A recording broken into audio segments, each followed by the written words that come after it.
Thanks for downloading this episode from Teachers Talk Radio.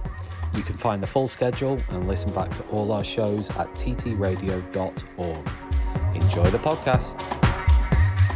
It's time for a fresh start to language learning. Pearson EdXL's new student-centred French, German and Spanish 2024 GCSEs cater to the needs of all learners, regardless of their background, ability or reason for studying. Rooted in learned language knowledge, their assessments are transparent and accessible, allowing all students to showcase their language skills. Through inclusive and relatable content, the new Pearson EdXL MFL GCSEs build a shared cultural capital that helps students develop an understanding of and appreciation for the wider world. Find out more at go.pearson.com/MFL GCSE 24.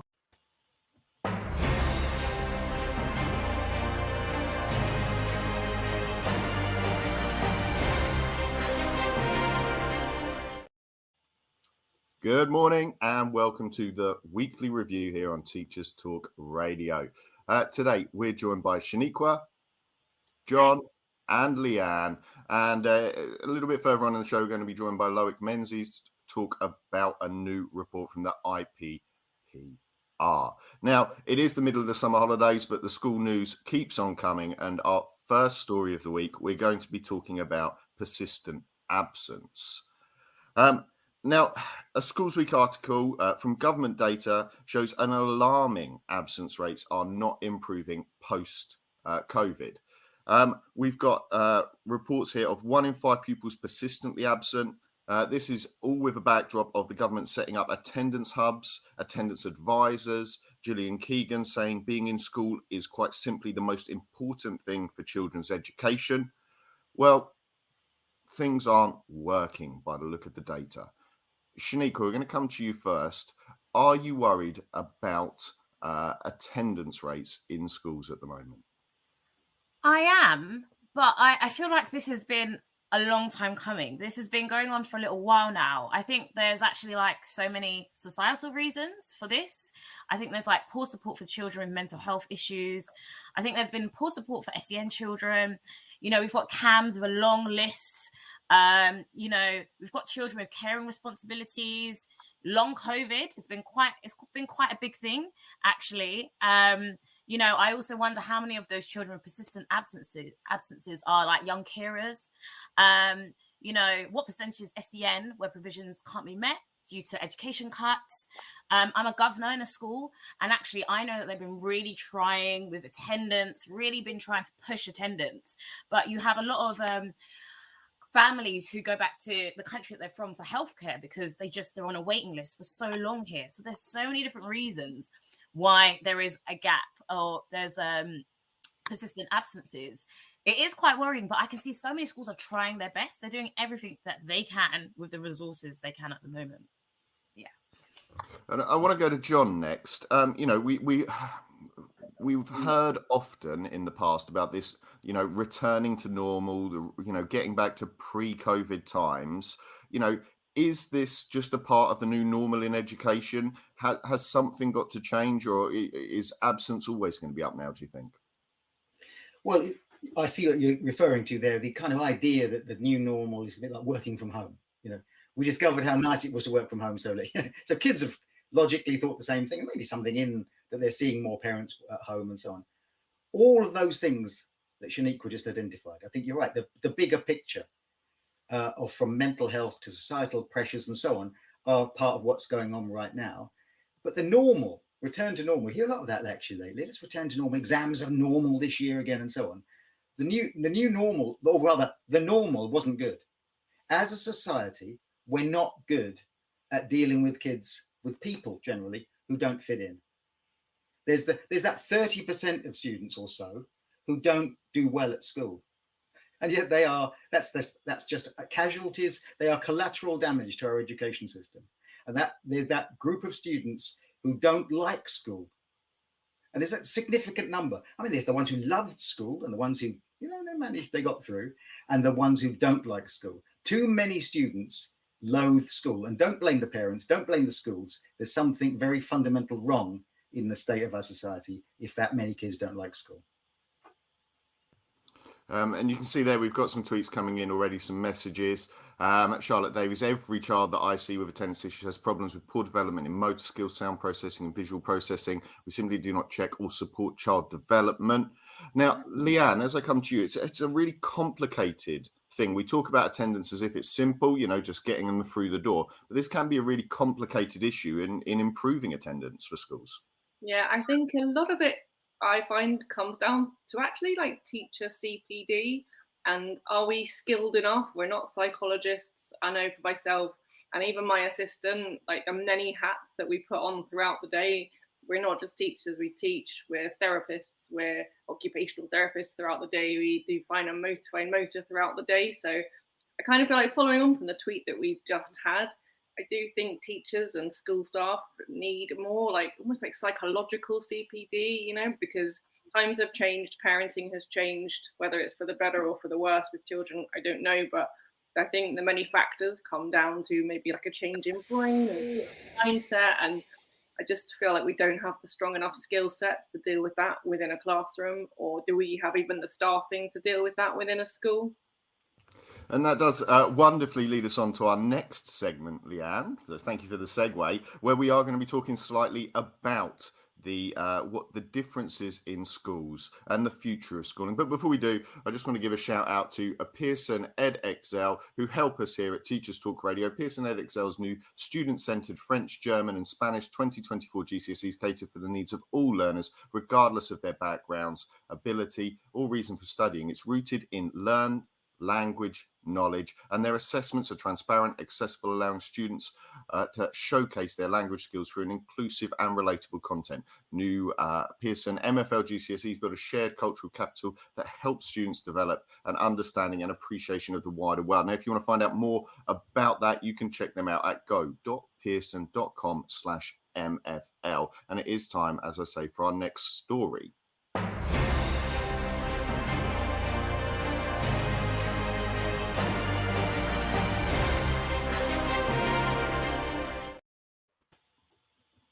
And welcome back. And as I said, we are joined now by Loic Menzies to talk about a new IPPR report that he co-authored, Balancing Act, Navigating the Tensions in Our School Systems. And this is from the Institute for Public Policy Research, along with the Centre for Education Youth. Loic, welcome. Hi there, nice to be here. Thank you for having me. Not a problem at all. Now, we're going to talk a little bit about this, but you've heard us possibly talking in the first half there about some of the issues we're facing with attendance. And in this report, it does talk about change. But, I think we should start off by asking that, is there and who has an appetite for change in our education system? Yeah, I think a lot of people do, don't they? And it's no surprise given some of the things you were discussing a moment ago. But I guess when I think about this, I also think back a bit further and I think about some of the positives too. I think of back when I started teaching in 2006 and how things have changed there. And I think part of what we tried to do with this report was think, okay, well, where are there some strengths? Where has the balance, where have we done some things that have worked well, but how can we get the balance right? Because I think a lot of people have this sense that some things maybe have been achieved in the last decade, 2 decades, in terms of building a much more evidence-informed profession, in terms of getting those expectations and standards higher. But in some ways, it feels like the balance might not be quite right. We have so many teachers leaving the profession. We have so many of these issues that we've been discussing around attendance, around mental health, and so on. It feels like perhaps the balance isn't right. So what we tried to do here was to try and do a really balanced look at these things to try and understand that, because we're hearing calls from some people to say we really need to reduce the pressure to try and make sure that young people are able to develop different skills or flourish in different ways. We've got other people saying actually, we've still got too few kids getting the basics right in terms of those literacy and numeracy skills that are going to open up doors in the future. So where does the balance lie, and what should we do? I think those were the calls we were trying to answer with this report. Now, one of the questions that comes through, sort of reading through the report and the attached things, is an issue around control. And, there's talk about, obviously, external exams, but who should be in control? Is it school-based curriculums, meeting local needs, or, are we sticking with this idea of national schemes and external exams? Yeah, so I think that it came up in several. So the reports organised around curriculum, mental health and well-being, and assessment, and each one looks at these different tensions. But as you say, control is a bit of an underlying theme in there, and it's a tough one because if we just take the curriculum example, there's so much to be said for having that flexibility in the classroom to be able to adapt what you're working on, to be following up exciting avenues and people's interests and so on. But you've got to balance that against the fact that actually, teachers have limited time to design a curriculum. They have, it actually takes, because we have to do so much prioritization when shaping a curriculum, to make those really tough decisions about what to include takes a huge amount of subject expertise and time.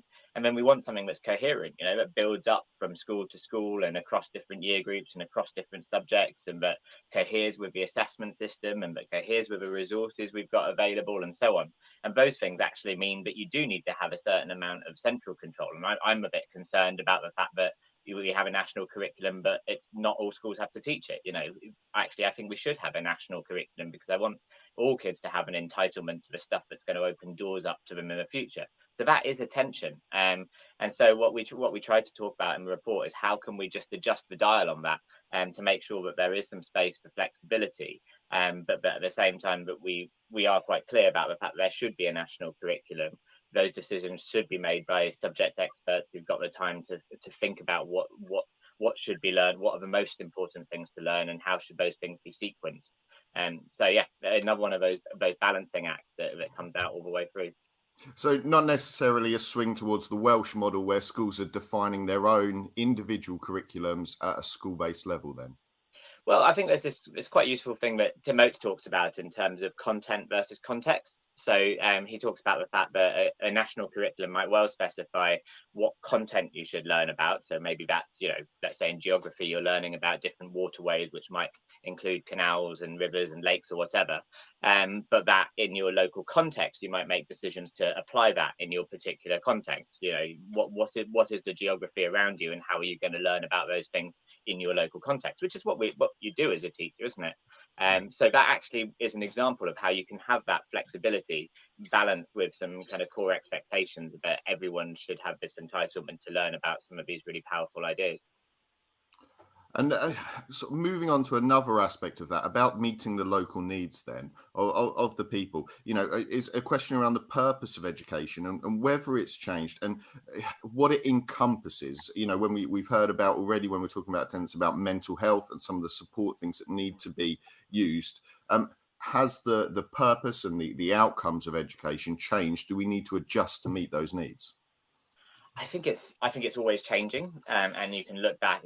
I'm writing a book about education policy at the moment, which means I get to look back at loads of the history of education policy. And these debates have been around forever because they're things that lie in tension. They're things that there are different purposes. That's just we are trying to achieve lots of different things through education, and those sometimes they align, sometimes they're in tension. And people will kind of weight one higher than other, and we disagree about that, and that's why we have politics to make those kind of decisions and reach some sort of position on that. So I think it's right that there's always a healthy debate about the purpose of education, and I don't think when you look at the arguments that are being made and that people make now as if they're new arguments about the purpose of education, that they're exactly the same arguments that have been made for decades, centuries, a long time. So yes, there's always new events that happen that push the dial one way or the other and so on. But I think it's wrong to think that there's some kind of dramatic shift that has just happened now that changes that. What really matters is some of those events that you've talked about around the pandemic and so on in your earlier segment around attendance, which are and the economy, that mean that actually the system is facing different stresses. We have that kind of massively pared back network of support when it comes to CAMS, when it comes to local authority services and so on. Those are actually the things that are affecting the day-to-day life of teachers and pupils, which we need to be adjusting the system for. But that's not about the purpose of education. That's about the fact that we've underinvested in things that matter, and that we need to shift that balance again. Maybe if I change the question slightly there to maybe what a school is expected to do. Do we need to change that then to include more mental health support? As the what a school can be expected of them. We hear that schools, we're picking up more of the social work, possibly aspects where things are being strained, possibly more work around attendance, more work around mental health.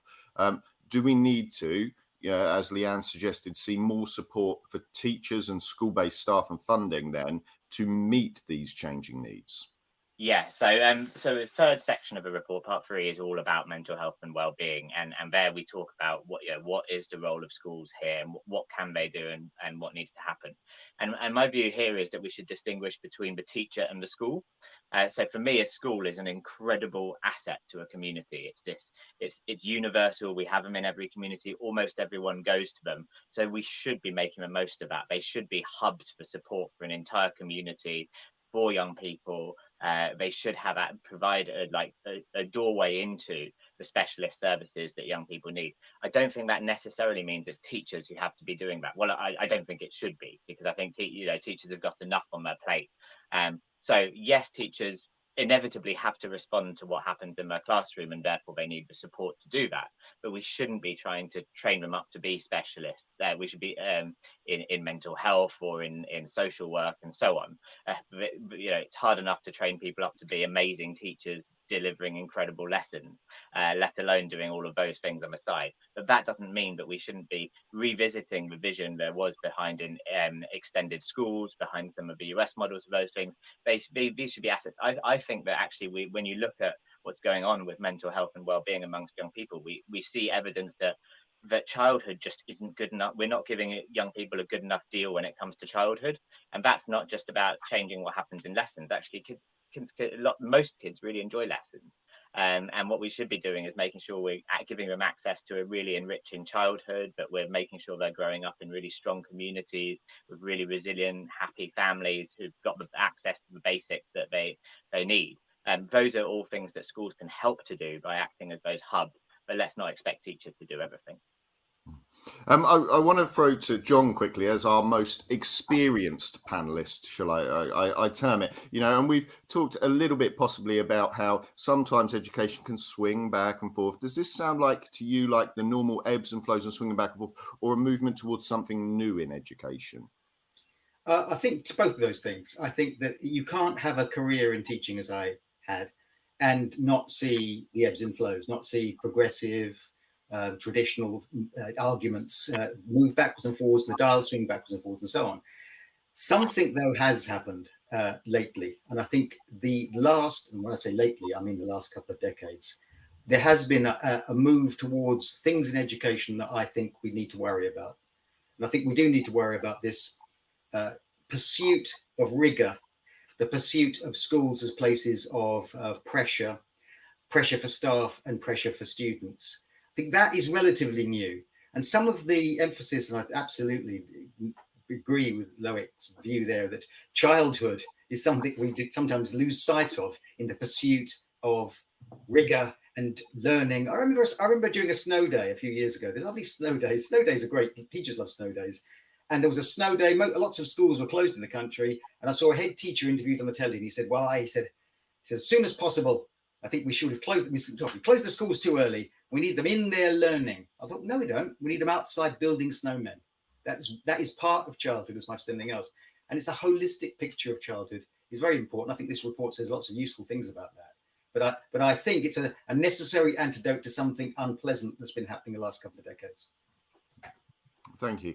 Now, we are going to move on slightly, but Loic, thank you so much for joining us. I wondered, I want to leave it with the last word for you, really. If there are teachers who maybe have heard this or are listening to this and want to do some more thought or some reading before it, how can they reach out? How can they find more information?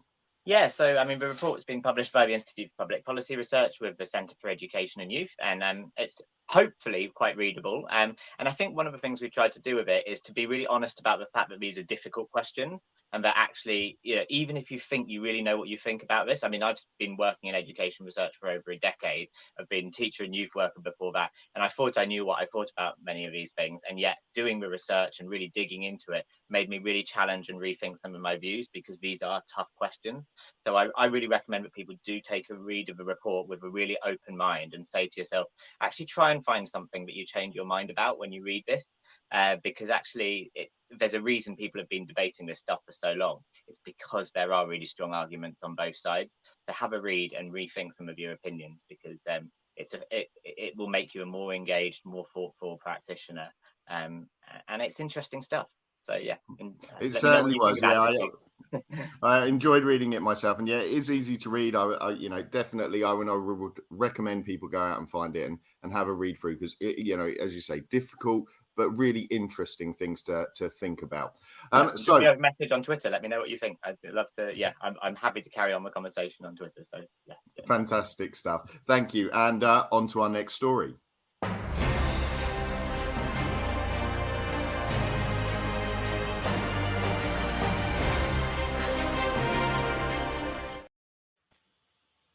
And welcome back. Well, a story here that hopefully we have a break from, possibly not during these summer holidays, but in the TES, they are reporting well-being hit by staffroom cliques, say 3 in 5 teachers. This is from a teacher tap survey, which also found that 2/3 of teachers said they've worked in a toxic school at some point. But one of the interesting findings from it that's been pulled out is this idea that staff rooms or schools have cliques in them that are affecting teacher well-being. Now, I'm going to come to Leanne first on this one. Leanne, is this something you recognise as someone who works in education, cliques as they're being called in this?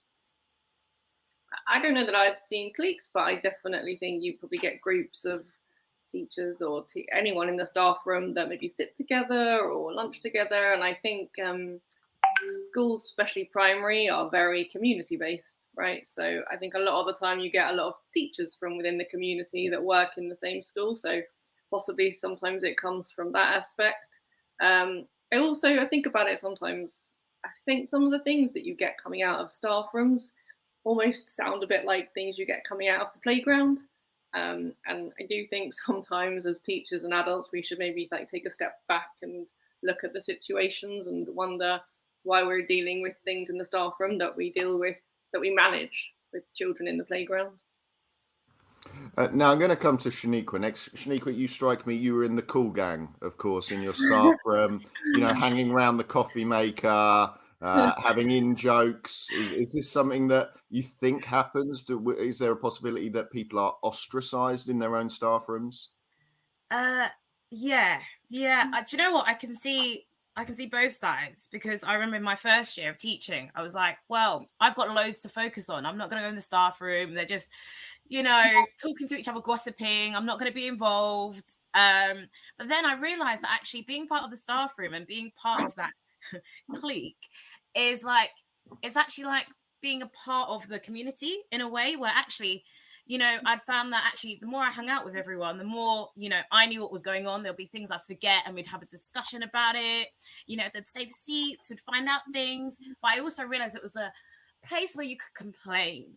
And I think that's the other thing, where people complain. There's a lot of gossiping, which, as Leanne said, we deal with that with the children.